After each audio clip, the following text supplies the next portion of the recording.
Hi guys, it's MTG here, and today I'm going to be comparing how the cameras perform on the Samsung Galaxy Note 8 and the Samsung Galaxy S8 Plus.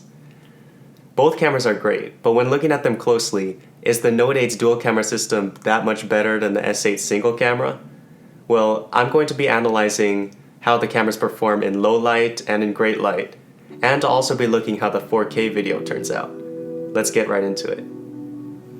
Both phones are equipped with very high quality cameras. In fact, the main cameras on both phones look identical when looking at the specifications on paper. Both the main rear camera on the Note 8 and the rear camera on the S8 Plus have dual pixel 12 megapixel sensors. Both front cameras are 8 megapixel shooters with autofocus.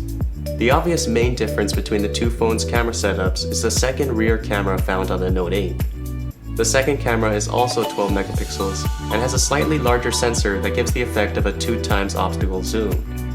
Samsung calls this camera its telephoto camera, and the main sensor its wide-angle camera. When testing, I made sure to set everything to automatic. Also, I made sure to take both pictures at the same exact time. On the Note 8, I took an additional picture from the same vantage point that also utilized the telephoto lens.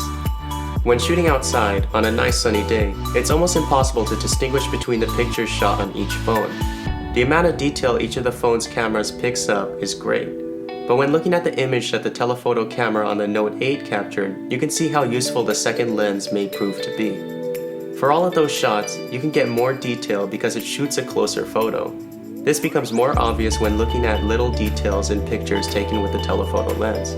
It captures a closer image, so when you zoom into the closer image, it will not lose as much quality as when you zoom in from a single lens on the S8 Plus. If for some reason you couldn't get any closer to the subject of a photo, the telephoto camera will also help you with getting a closer image without having to sacrifice quality by zooming in. When looking at the pictures from the front camera, they may look identical. But when zooming into my eyebrow region, you can see how much more detail the Note 8's camera picks up. When looking at portraits taken with the rear cameras of both phones, you can start to see a clear difference in quality between the phone's cameras. The picture from the Note 8 was taken with the Note 8's live focus mode that utilized both cameras and lets you adjust the amount of background is blurred after the fact. The S8's picture was taken utilizing its selective focus mode that also blurs the background. Videos shot on both cameras were set to maximum quality, which is 4K at 30 frames per second. The S8's camera shows one of Samsung's flaws of oversaturating. The Note 8 appears to improve upon this issue. Videos taken on the Note 8 looks more natural while maintaining the same level of detail. It should also be noted that the telephoto camera also has optical image stabilization, so you can get closer to the subject while keeping the shot nice and smooth. I started to notice a significant difference once it started to get darker. The Note 8 appeared to handle low light a lot better than the S8 did. Looking at this picture of a hallway, it appears that the S8 handles low light by going to the darker areas and attempting to make the colors brighter.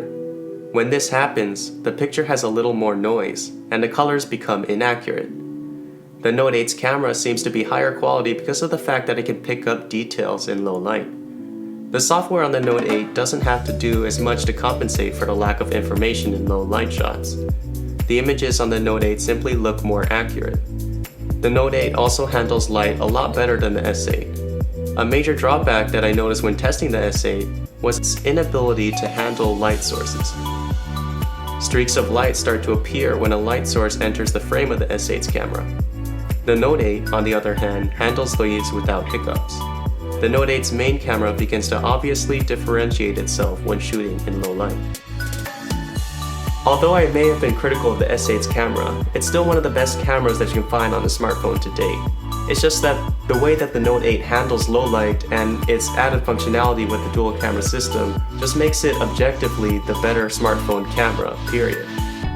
I'm going to be posting a lot of Note 8 content in the near future, so please click the logo down below to subscribe, and click the notification bell to stay up to date on my latest videos. Check the description for a link to my Twitter account, and if you like this video, please give this video a thumbs up. And as always, thanks for watching, and I'll see you in the next video.